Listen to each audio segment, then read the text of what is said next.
Lara Jean, Song, Covey, will you go to prom with me? If you're looking for romantic stories about people trying to find love or keep love that they've longed for, then Netflix absolutely has you covered. The massive streaming service is doing its best to go and deliver the content that its fans want, and that means teenage love drama stories that are adapted from best-selling books in many cases. In this case, there's All the Boys I Loved Before and P.S. I Still Love You. And now there's the final film coming out soon called To All the Boys, Always and Forever. But what will this story deliver? Allow us to show you 8 things to expect in To All the Boys, Always and Forever. Be sure to like the video and subscribe to the channel. Number 8. The storyline. You know what I'm looking forward to the most about college? Never having to say goodnight. The story finds Lara Jean and Peter in the senior year of high school with the momentous task of deciding where to attend university. They both would like to attend the University of Virginia. Peter gets accepted earlier thanks to his lacrosse scholarship. Unfortunately, though, when the time comes, Lara Jean is rejected by UVA.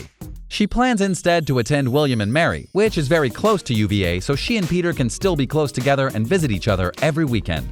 She's also accepted into the University of North Carolina at Chapel Hill, which is quite a bit farther away from Peter. But she falls in love with the campus.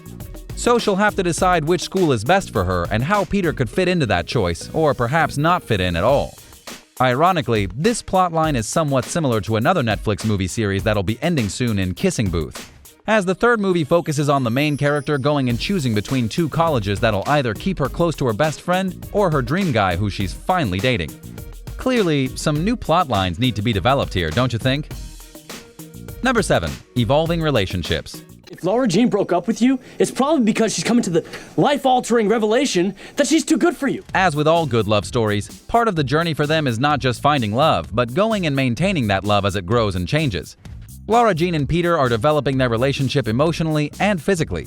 They've been in a relationship for a while now as of the third film, and they're both navigating unfamiliar territory that's new, sometimes exciting, and sometimes scary. So again, typical love story material.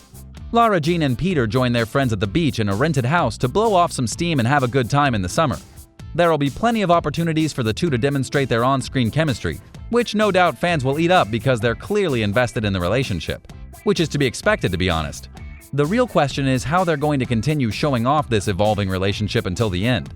Though, as one key element of the story reveals, they won't be physically together for all of it.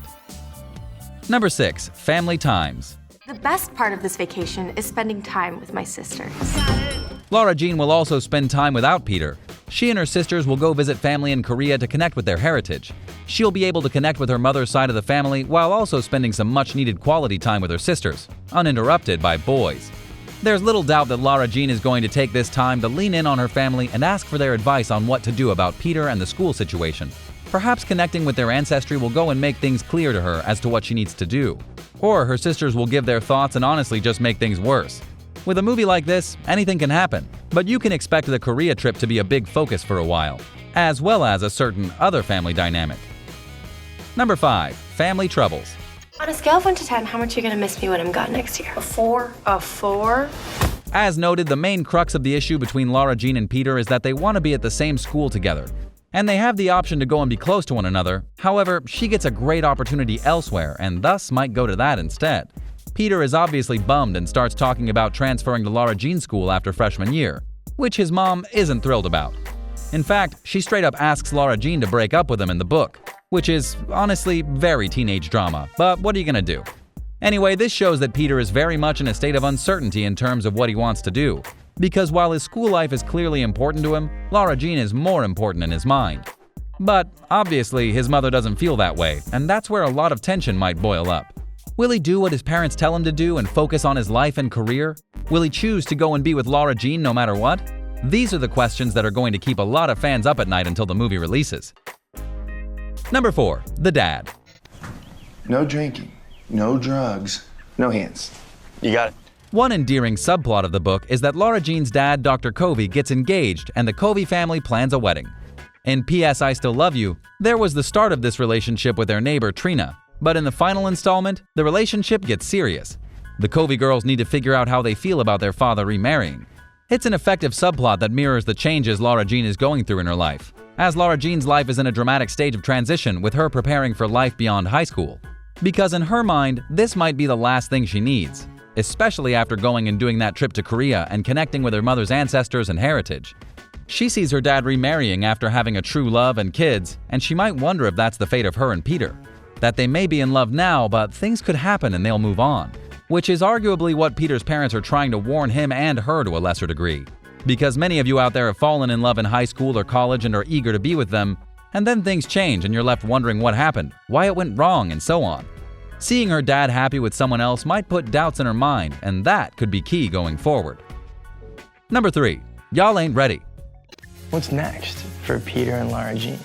Find out in the third and final chapter. It's naturally for the cast and crew of a film to go and hype things up, but the team behind Always and Forever seem to be doing this in a big way, including noting that fans truly aren't prepared for what's going to happen.